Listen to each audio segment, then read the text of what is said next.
ఎందుకు ఏడుస్తున్నా? రే దొరబాబుకా డాక్టర్ అమ్మతో పెళ్లి అయిపోతే నా బ్రోకర్ ఉద్యోగం పోయినట్టే కదరా. ఇంక నాకు వేరే పనే ఉందిరా. అందుకే ఈ బ్రాంతిలో ఈ పురుగుల మందు కలుపుకుని తాగేసావా? లేదురా, తాగుతానురా. మీ అందరికి పాచి ఇచ్చాక అప్పుడు తాగి చచ్చిపోతానురా. తాగరా, తొందరగా తాగరా. ఇంతవరకు నేను ఎన్నో సీన్లు చూశాను కానీ కళ్ళ ముందు చావు సీన్ ఎప్పుడు చూడలేదురా. తాగరా, చావరా. సావమంటావరా? నా సావు సీన్నికి చూడాలనుందట.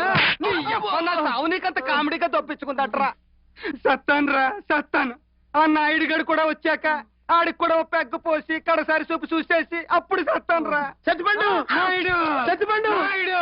ఏంట్రా నువ్వు చచ్చిపోవడానికి డిసైడ్ అయిపోయావా? వీళ్ళందరికీ పాటిస్తున్నావుగా. అవునరా, నీ కోసమే వెయిటింగ్ రా. దారా నువ్వు కూడా పెగ్గిచ్చుకోరా, నేను చచ్చిపోతానురా. వద్దురా, నువ్వు చావటానికి వీల్లేదు.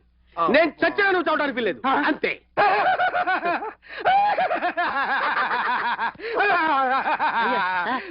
చూసారా చూసారా వీడికి నేనంటే ఎంత ప్రేమో. అందుకే రా వీడంటే నాకు అంత ఇష్టం. ఎరా ఎరా నాయుడు, నీకు చిన్నప్పటి నుంచి నేనంటే ఇంత ఇష్టం కదా? లేదురా, గంట క్రితం నుంచి అంటావుంట్రా. ఇవాళ నా పుట్టినరోజురా. పుట్టినరోజా? ఎందుకు అంత ఆశ్చర్యపోతారు? నేను పుట్టకూడదా? అందుకే ఈ రోజు ఇంటి చావద్దు అంటున్నాను. ఏం నేను చచ్చి తప్పించుకుంటే నీకేంటి నష్టం? నష్టం అంటావుంట్రా. ఇవాళ నువ్వు చచ్చిపోయావనుకో నా పుట్టినరోజు నేను సరదాగా చేసుకోలేను. నీ శవాన్ని మేము శ్మశానాన్ని తీసుకెళ్తాం, అక్కడ నిన్ను కాల్చడం, మేము స్నానాలు చేయటం అంతటితో సరిపోయిందా?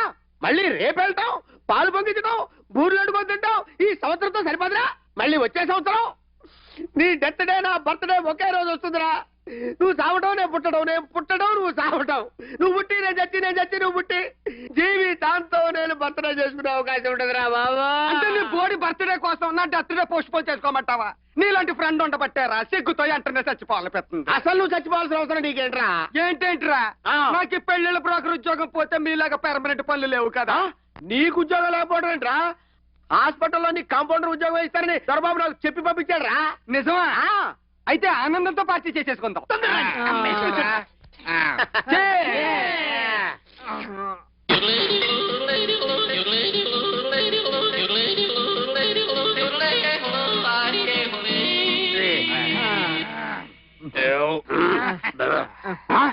ఆ డబ్బా ఏంట్రా బుడబుక్కలు డబ్బునే డబ్బుతున్నా? డబ్బా ఖాళీగా ఉంది, పురుగుల మందు బ్రాంతిలో కలిపేసానేమన్న డౌట్ గా ఉందిరా.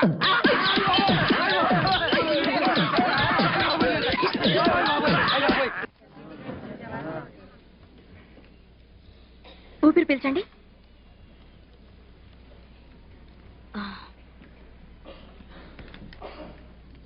మీ రికమెండేషన్ సరిపోద్దిగా. మేడం గారు ఉద్యోగం ఇస్తారో లేదో. నమస్కారం దొరబాబు. నమస్కారం. మీరు కూర్చోండి. మీరు వెళ్ళండి దొరబాబు. మీరేం కంగారు పడకండి, ముందు వరుసలో పంపించండి. సిస్టర్, ఏంటలా టెన్షన్ పడుతున్నావు? ఇంకెంతమంది పేషెంట్స్ ఉన్నారు? పేషెంట్స్ కాదు మేడం, దొరబాబు గారు వెయిట్ చేస్తున్నారు. అరే దొరబాబు గారా? నమస్తే. మీరు వచ్చి ఎంతసేపు మీరు వచ్చి? ఇప్పుడే వచ్చాను. మీరు వచ్చిన సంగతే నాకు తెలీదు.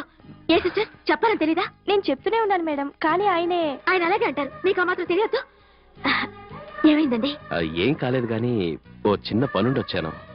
రండి రండి, ఆ సీట్లో కూర్చోండి. భలేవరే, మీ సీట్ మీది, నా సీట్ నాది. మీరు కూర్చోండి కూర్చోండి.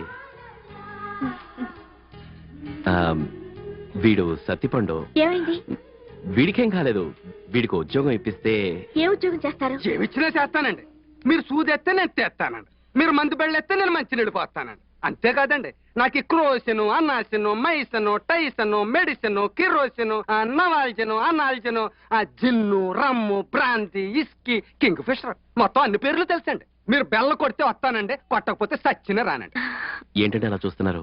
నేనేమన్నా తప్పుగా అడిగానా? అది కాదండి, ఇది మీ హాస్పిటల్, మీరు పెట్టిన భిక్ష. ఇక్కడికి మీరు ఓ మామూలు మనిషిలా వచ్చి బతిమాలుతుంటే నాకు ఇబ్బందిగా ఉందండి. అయ్యో భలేవరే, మీరెప్పుడు అలా అనుకోకండి. సరే, రేపటి నుంచి జాయిన్ అయిపోండి. కాంపౌండర్ గా కాదు, అటెండర్ గా. అయితే ముందు మంచినీళ్ళు అట్టుకొచ్చేస్తానండి. ఎందుకు? డ్యూటీ ఎక్కేసాడు కన్ఫర్మ్.